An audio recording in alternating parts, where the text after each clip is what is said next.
Que alegria chegar até você, querido associado, devoto e peregrino da esperança. A Academia Marial de Aparecida lhe acolhe com gratidão.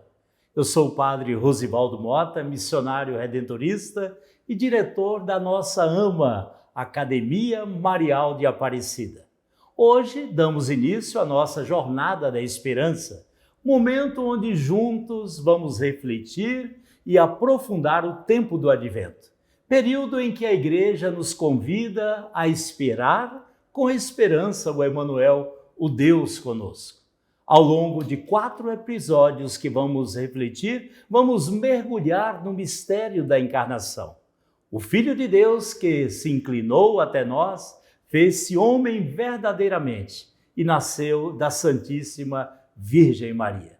Eu vou fazer um convite a você agora. Seja um porta-voz da esperança e compartilhe também esse vídeo que você está assistindo com a sua família, seus amigos, a sua comunidade. Convide a participarem dessa jornada com você e com Maria. Este conteúdo formativo é uma iniciativa da mas também em parceria com o ITESP, Instituto São Paulo de Estudos Superiores, e o portal oficial do Santuário Nacional, a12.com. Com Maria, somos peregrinos e propagadores da esperança.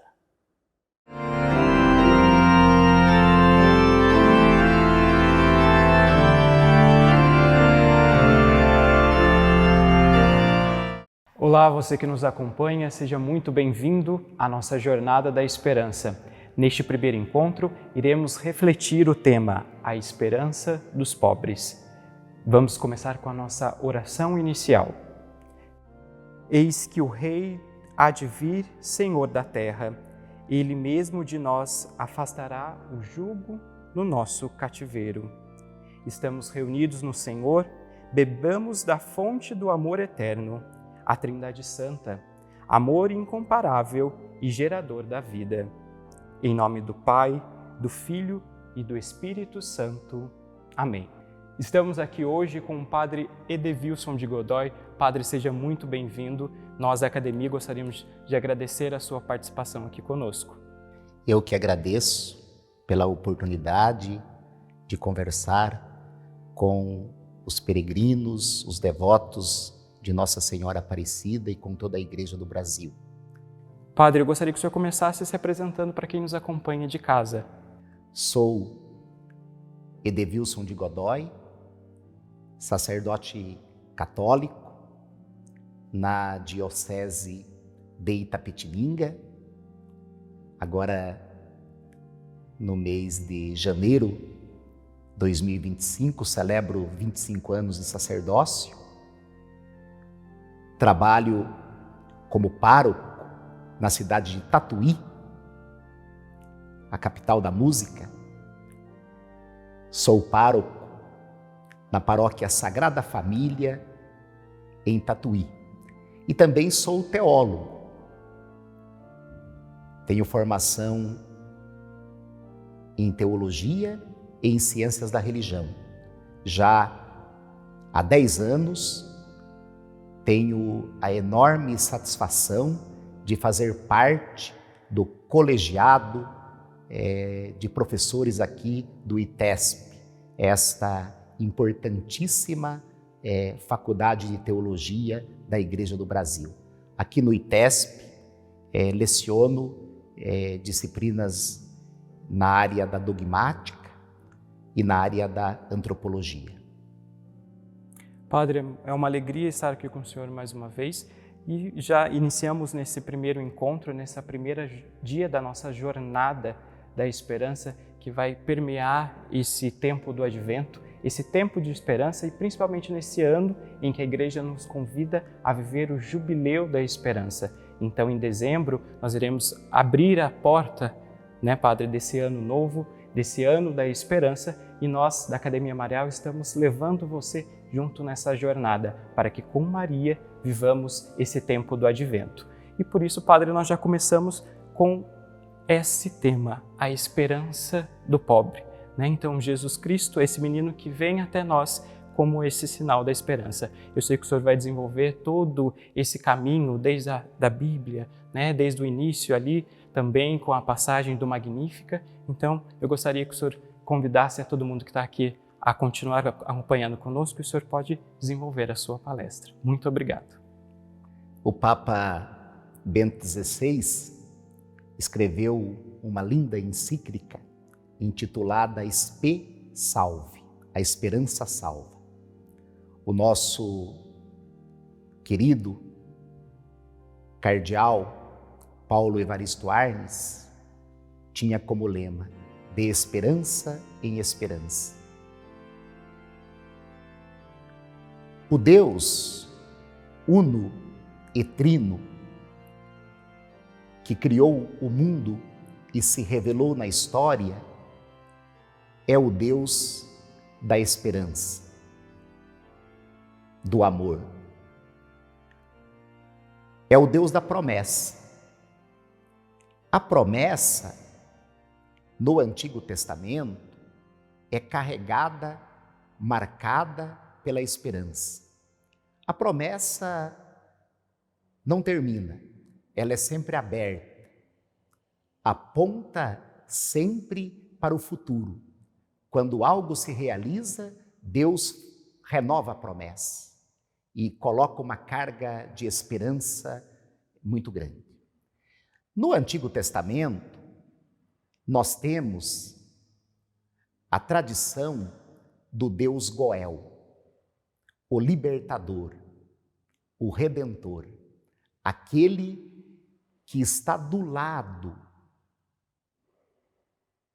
do pobre, das vítimas, dos injustiçados, dando esperança para esse povo caminhar.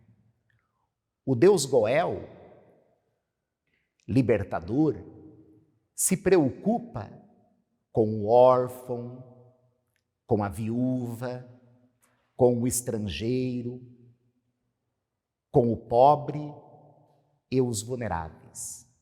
Deus se torna a força e a esperança dessas pessoas. Lá no livro do Êxodo, ensina que Deus faz Shekinah, habita no meio do povo. E Deus ouve o clamor do povo escravizado no Egito e desce para libertá-lo, para ajudá-lo a caminhar na direção da liberdade, a sustentar a caminhada deste povo na fé e na esperança. Nós temos também uma outra tradição no Antigo Testamento, que são os servos de Yahvé, presente no profeta Malaquias, onde pessoas humildes, normalmente pobres do ponto de vista sociológico, e que colocam toda a sua esperança, toda a sua confiança em Deus. Existia também no grupo dos servos de Javé, dos pobres de Javé, pessoas que não eram, talvez, tão pobres socialmente falando, mas que entendiam, compreendiam a pobreza da condição humana, a limitação da condição humana, e por isso colocavam toda a sua fé, confiança e esperança em Deus. Os pobres de Javé, os pobres de Deus, eram sustentados por esta esperança. Provavelmente São José, pai de Jesus, fazia parte deste grupo. Os pobres de Deus, aqueles que colocam em Deus toda a força para caminhar na vida. Não podemos esquecer, no Antigo Testamento, os profetas de Israel. Denunciam as injustiças, os sofrimentos, as iniquidades, e desde Deus, da fé em Deus, restauram, renovam a esperança do povo. No Novo Testamento, a encarnação de Deus em Jesus de Nazaré, a esperança se faz carne, o amor se faz carne, Deus habita no nosso meio. Jesus de Nazaré, o Filho de Deus encarnado, dedicou sua vida a uma causa, a um projeto, por ele intitulado Reino de Deus. A gente poderia perguntar assim: o que fazia Jesus? Qual era o trabalho de Jesus? Jesus não trabalhava, não era funcionário do Império Romano. Jesus tampouco trabalhava no Templo de Jerusalém. Jesus também não era pescador no Mar da Galileia. Jesus não era agricultor nos campos da Galileia. O que fazia Jesus? Ocupa o seu tempo, dedica a sua vida a um projeto, a uma pauta, por ele definida Reino de Deus. Vive pelo reino e para o reino. E o que é o reino de Deus e Jesus de Nazaré?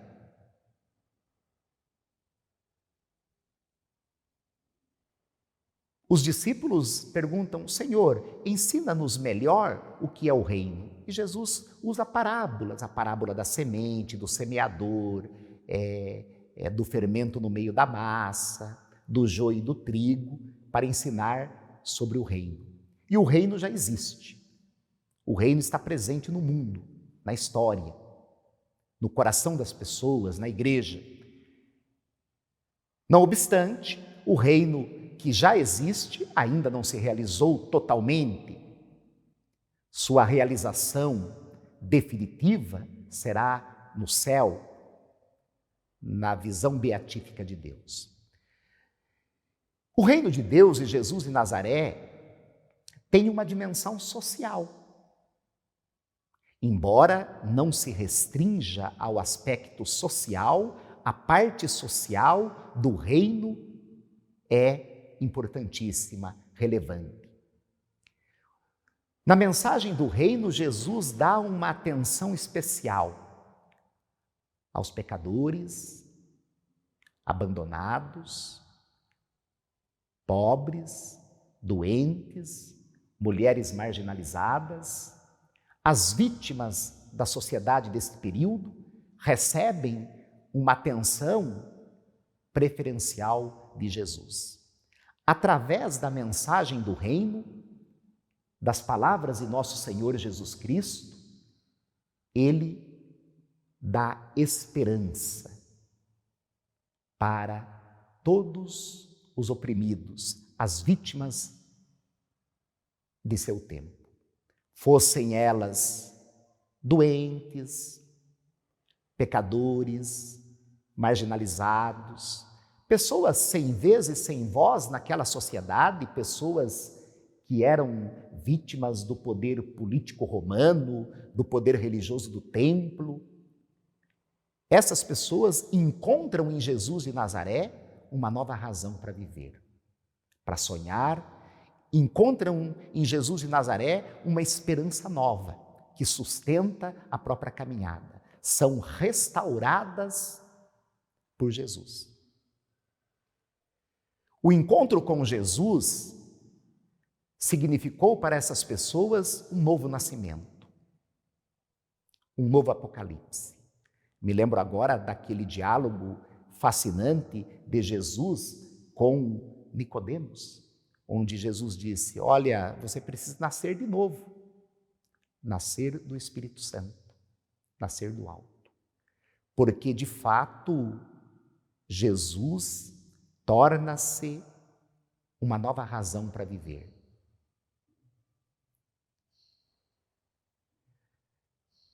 dá uma esperança capaz de ressignificar a vida das pessoas. No Novo Testamento, nós temos uma participação relevante de Maria. Maria é coparticipante no plano da salvação, da redenção. Isso começa pelo sim de Maria a Deus. Maria é, como diz o Papa João Paulo II na encíclica Ecclesia de Eucaristia, Maria é o primeiro sacrário da história, porque ela é a primeira pessoa humana a se encontrar com o corpo e o sangue de Cristo. Maria, na anunciação do anjo e no seu sim ao mistério de Deus, renova a esperança da humanidade. Mas eu quero destacar o hino do Magnificat, de Maria, no seu encontro com Isabel, quando ela canta a revelação de Deus na sua vida. Maria ensina que Deus fez uma obra na sua vida e a elevou. Esse Deus do Magnificat, apresentado pelos lábios de Maria como Deus que age na história, que se revela na história e que dá esperança para o povo. Denuncia as injustiças, desumanidades, perversidades, crueldades, esse Deus que eleva os humildes e rebaixa os poderosos. O Deus da justiça, o Deus do amor, o Deus da esperança.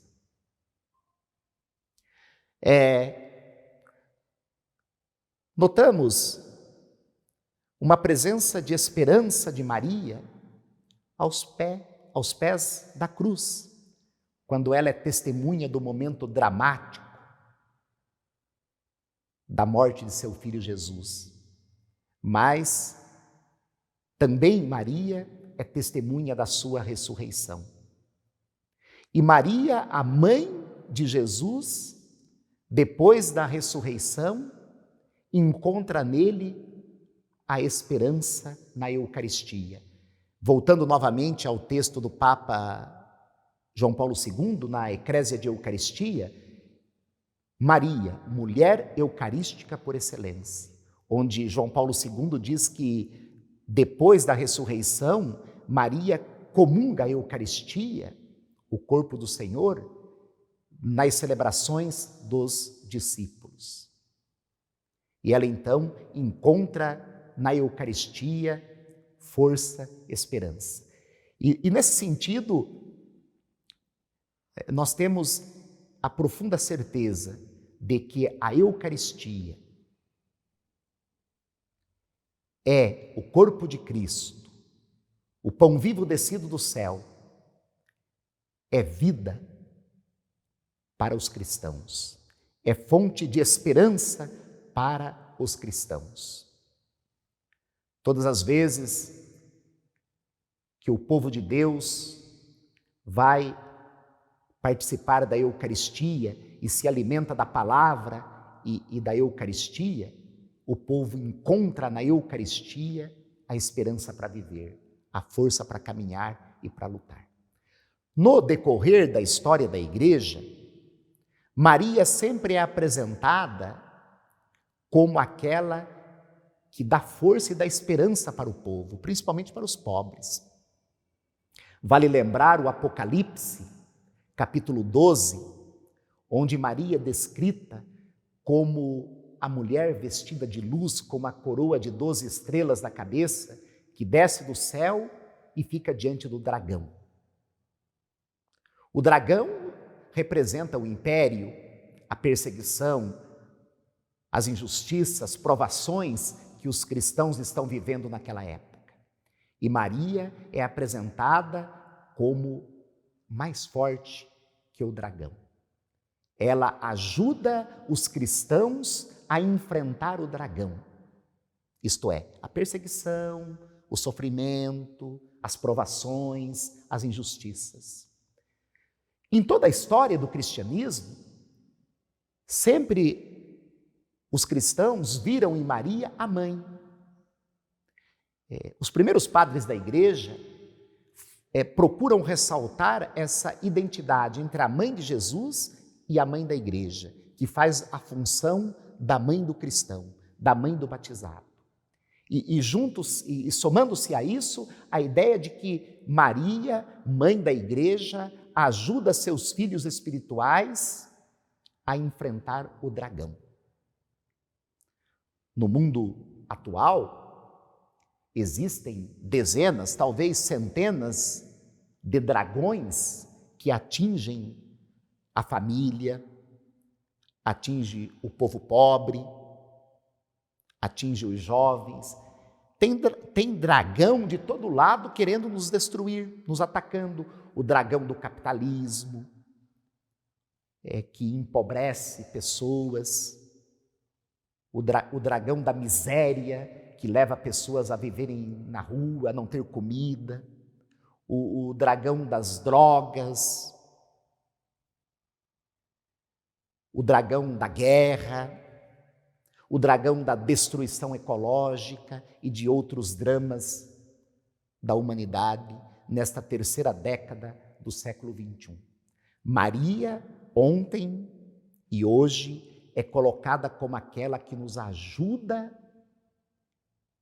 que nos dá esperança, principalmente para as pessoas humildes, para o povo de Deus, a enfrentar suas dificuldades. O povo crê, com muita fé e amor, que pela intercessão de Maria, vencerão o dragão. Lá no Evangelho, nas bodas de Caná, Maria é colocada como aquela que olha, que percebe a realidade, que percebe os problemas e ajuda a resolvê-los desde Jesus, intercedendo. Agora, esse tema da esperança, e neste período em que iniciamos o Jubileu da Esperança, ele é verdadeiramente fundamental. E o cristianismo tem a maior mensagem de esperança de toda a humanidade.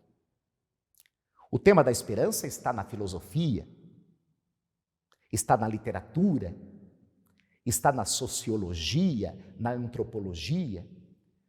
Por exemplo, já os filósofos gregos, nós conseguimos perceber no período clássico da filosofia grega o tema da esperança. Nos últimos tempos, nós tivemos um filósofo alemão chamado Ernest Bloch, que escreveu um livro enorme, O Princípio Esperança, mostrando que a condição humana é marcada pela esperança. As culturas, o próprio processo evolutivo carrega a força da esperança.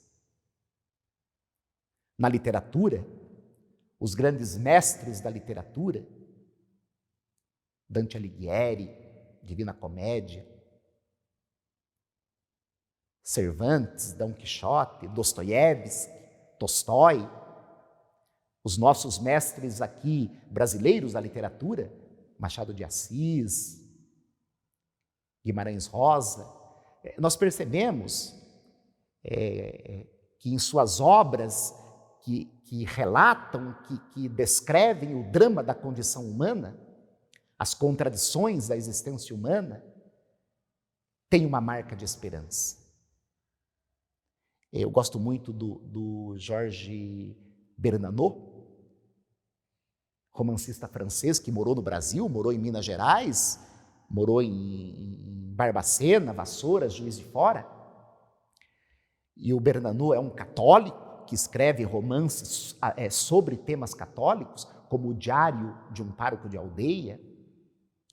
né, sobre a lua de Satã, os escritos do Bernanos, que parecem ser assim tristes, pessimistas, quase que jansenista, vai aos poucos se abrindo para a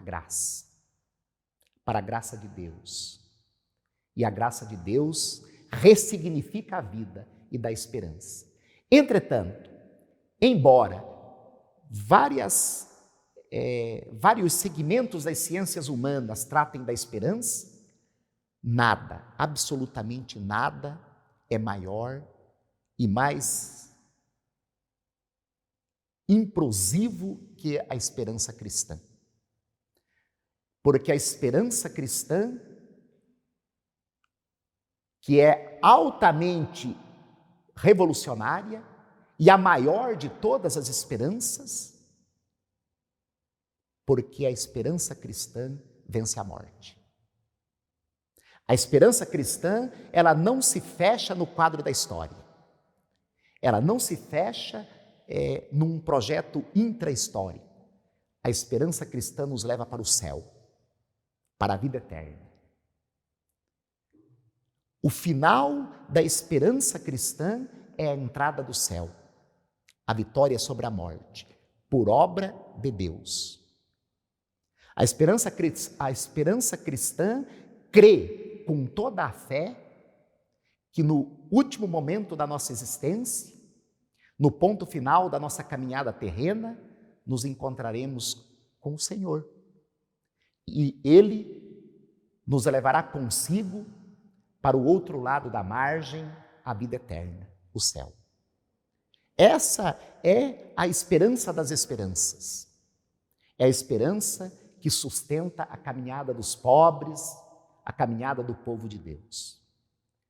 No entanto, enquanto vivemos essa certeza de que iremos para o céu, a esperança de que venceremos a morte por obra de Deus, no mundo, na caminhada da igreja, precisamos lutar por vida melhor, lutar por dignidade, caridade, solidariedade e transformações sociais. A luta da igreja contra a pobreza, contra as desigualdades, contra as desumanidades, não é ideológica. A luta da igreja não é em nome de ideologia. A luta da igreja é em nome do Evangelho, em nome de Jesus de Nazaré, em nome do amor de Deus que se revelou e que nos ensina a Sagrada Escritura. Defender os pobres, comprometer-se com a construção de um mundo melhor, não é ideologia política para a igreja, é compromisso com Jesus, é compromisso com Deus, com a fé. Por isso, unidos em comunhão com a igreja, com o Papa Francisco, que defende os migrantes,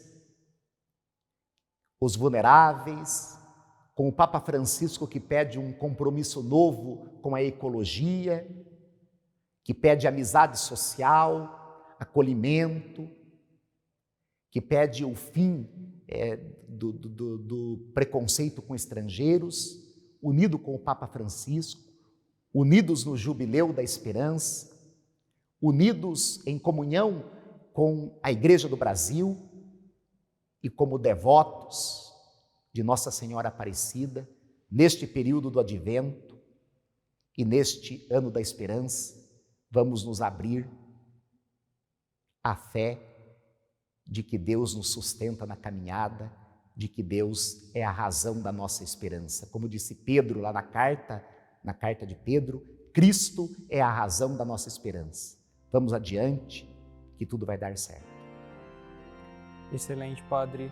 Gostaríamos de mais uma vez agradecer por fazer parte conosco dessa jornada da esperança e gostaríamos de convidar a você que está nos acompanhando para também seguir as nossas redes sociais e ficar por dentro do próximo episódio, do nosso próximo encontro rumo a essa jornada da esperança, para que possamos, Padre, como o Senhor bem disse nesse tempo, aceitar esse convite que Jesus fez a Nicodemos e termos uma vida transformada, uma vida renovada pela esperança que é Cristo. Esperamos por você. Até o próximo. A Igreja é depositária da boa nova que há de ser anunciada. As promessas da nova aliança em Jesus Cristo, os ensinamentos do Senhor e dos apóstolos, a palavra da vida, as fontes da graça e da benignidade de Deus, o caminho da salvação, tudo isso lhe foi confiado. É o conteúdo do Evangelho e, por conseguinte, da evangelização, que ela aguarda como um depósito vivo e precioso, não para manter escondido, mas sim para o comunicar. Enviada e evangelizadora, a Igreja envia também ela própria evangelizadores. É ela que coloca em seus lábios a palavra que salva, que lhes explica a mensagem de que ela mesma é depositária, que lhes confere o mandato que ela própria recebeu e que, enfim, os envia a pregar.